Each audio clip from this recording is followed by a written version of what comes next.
Ça fait 3 mois que vous êtes avec quelqu'un de formidable. Tout est là.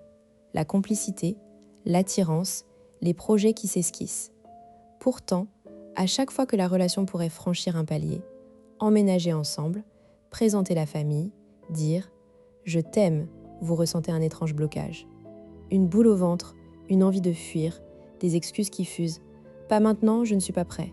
Vous vous demandez « pourquoi est-ce que je sabote toujours ce qui pourrait marcher ?» Rassurez-vous, vous n'êtes pas seul. Des études en psychologie montrent que près de 40% des adultes présentent un attachement évitant qui entrave leur capacité à s'engager véritablement.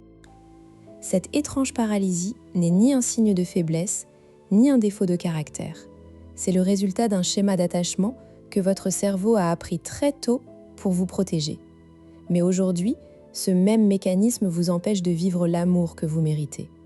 Dans cette vidéo, vous allez découvrir pourquoi cet attachement vous bloque et surtout les 3 techniques concrètes que la recherche en neurosciences affectives préconise pour dépasser cette peur et accéder à une sécurité relationnelle durable. Après ces 14 minutes, vous serez capable de identifier votre propre style d'attachement à travers des signaux comportementaux précis, comprendre le mécanisme cérébral qui déclenche votre fuite face à l'intimité et appliquer une séquence de 3 actions testées cliniquement pour reprogrammer votre réaction automatique. Ce n'est pas de la pensée positive, c'est de la neurobiologie appliquée. La croyance la plus répandue sur le manque d'engagement, c'est qu'il cache une peur de l'engagement en soi. Les magazines vous disent « vous n'êtes pas prêt »,« il faut vous aimer d'abord » ou « vous cherchez la perfection ». En réalité, le problème n'est pas l'engagement lui-même, mais la proximité. Pour les personnes à attachement évitant, plus la relation devient proche, plus le système d'alarme interne s'active. Vous ne fuyez pas l'amour, vous fuyez la vulnérabilité qu'il exige. Cette distinction est cruciale. Les conseils génériques du type « lancez-vous » ou « faites confiance » ne traitent pas la cause profonde. Ils ignorent le mécanisme d'attachement qui s'est construit dans votre petite enfance, lorsque vos signaux de détresse n'ont pas été suffisamment accueillis par vos figures d'attachement. Vous avez alors appris que l'autonomie était plus sûre que l'intimité. Et ce schéma, bien qu'inconscient, gouverne encore vos décisions amoureuses aujourd'hui. Prenons la recherche de Mikulincer et Shaver 2016 sur le modelage de l'attachement adulte.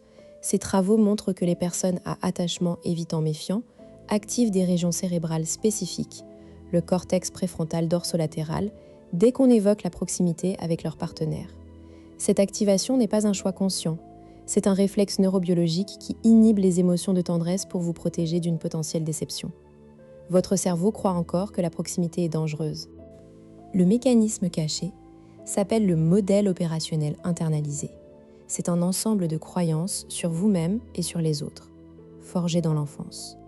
Si vos parents étaient distants ou imprévisibles, vous avez peut-être conclu que vous n'êtes pas digne d'amour ou que les autres ne seront jamais fiables. Ce modèle fonctionne comme un filtre automatique. Dès qu'un partenaire montre de l'affection, votre cerveau interprète ce geste comme une menace et déclenche une stratégie de distanciation. Par exemple, vous pourriez critiquer soudainement votre partenaire, vous plonger dans le travail ou éprouver un ennui inexplicable. Ce n'est pas de la mauvaise volonté, c'est un évitement préventif. Vous évitez l'intimité avant qu'elle ne vous blesse. Et le pire, c'est que ce schéma se renforce à chaque occasion où vous fuyez. Votre cerveau enregistre que l'évitement a réduit l'anxiété, ce qui le rend plus probable la prochaine fois. Mais il existe un chemin pour reprogrammer ce circuit, comme le montrent les interventions de sécurisation de l'attachement. Prenons le cas de Julien, 34 ans, kinésithérapeute à Bayonne. Julien a toujours été l'homme d'une nuit, disait-il. Mais après des années de relations sans lendemain, il a rencontré Clara, 31 ans, professeure des écoles. Au bout de 6 mois de relation, Clara lui a proposé de présenter leurs parents respectifs un week-end. Julien a ressenti un étrange malaise, une envie de tout annuler. Il s'est entendu dire « Je ne suis pas sûr de nous, j'ai besoin de temps », des mots qu'il ne comprenait pas lui-même. Julien avait grandi avec une mère émotionnellement absente et un père très critique. Il avait appris à ne rien attendre des autres et à compter uniquement sur lui-même. Dans sa relation avec Clara, chaque geste de tendresse déclenchait une voix intérieure. « Tu vas dépendre d'elle, elle va te faire souffrir, mieux vaut partir maintenant. » Clara, elle, était sécurée. Au lieu de se fâcher ou de se retirer, elle a dit « Je sens que tu t'éloignes et je me demande ce qui se passe pour toi. Je ne te demande pas de réponse tout de suite, mais je suis là. Parle-moi quand tu veux. Cette phrase a tout changé. En restant présente sans pression, elle a désactivé le système d'alarme de Julien. Il a pu mettre des mots sur sa peur. Avec l'aide d'un thérapeute, Julien a compris que son blocage n'était pas un défaut, mais une adaptation ancienne.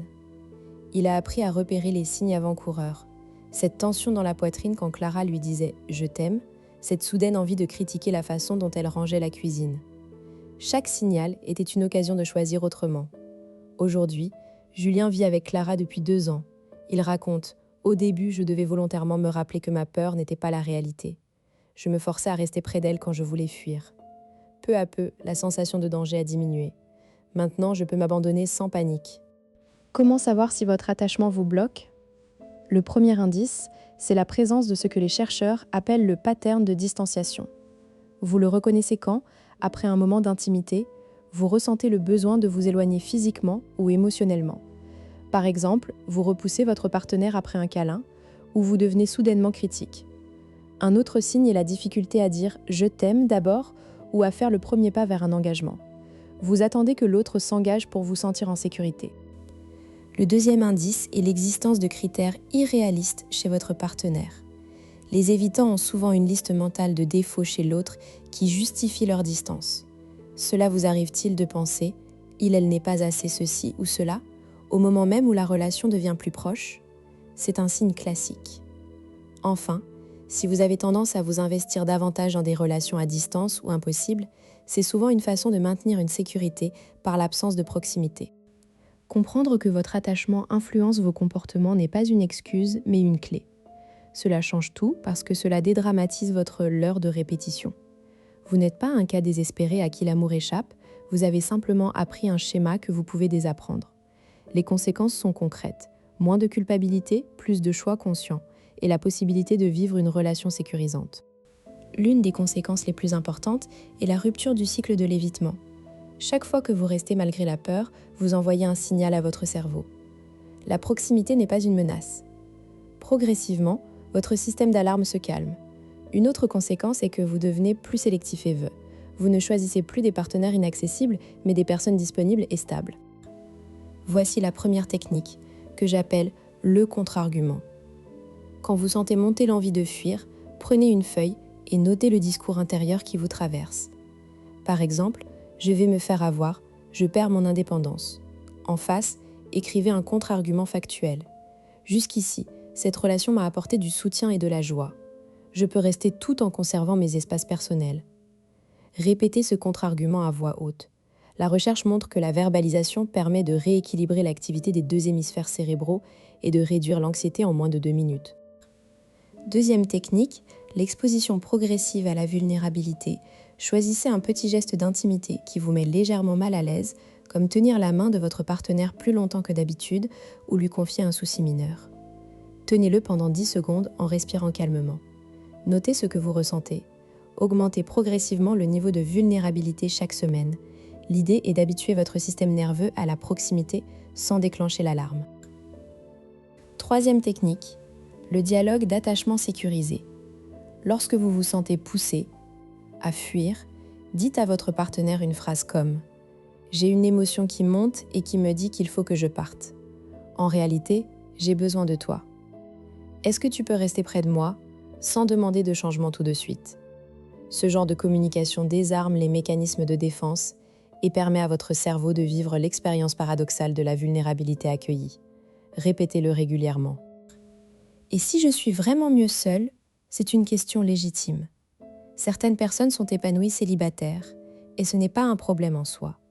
Mais ce qui distingue un célibat choisi d'un évitement, c'est la présence de souffrance. Si vous ressentez de la frustration ou une sensation de vide, s'il y a un écart entre ce que vous voulez et ce que vous vivez, alors il y a probablement un schéma d'attachement à explorer. Je n'arrive pas à changer. Le changement est lent, mais il est possible. Les études montrent que 6 mois de pratique régulière des techniques de sécurisation suffisent à faire basculer un attachement évitant vers un style plus sécurisé. Mon partenaire n'est pas sécurisant. Il est possible que votre partenaire ne soit pas le bon. Mais avant de conclure, vérifiez si vous ne projetez pas vos propres peurs, Si après un travail sur vous-même, la relation reste insatisfaisante, alors il sera temps de la quitter en toute conscience. Rappelez-vous le cas de Julien. Son blocage n'était pas une fatalité, mais un apprentissage qu'il a pu défaire. La clé est dans la pratique répétée des 3 techniques que je viens de vous donner. Le contre-argument écrit, l'exposition progressive à l'intimité et le dialogue d'attachement sécurisé. Chaque fois que vous choisissez de rester malgré la peur, votre cerveau enregistre une nouvelle donnée, la proximité est sûre. Si cette vidéo vous a parlé, abonnez-vous et activez la cloche pour ne pas manquer les prochains décodages. Et vous, quel est le geste d'intimité le plus difficile pour vous? Dites-le en commentaire, je lirai vos réponses.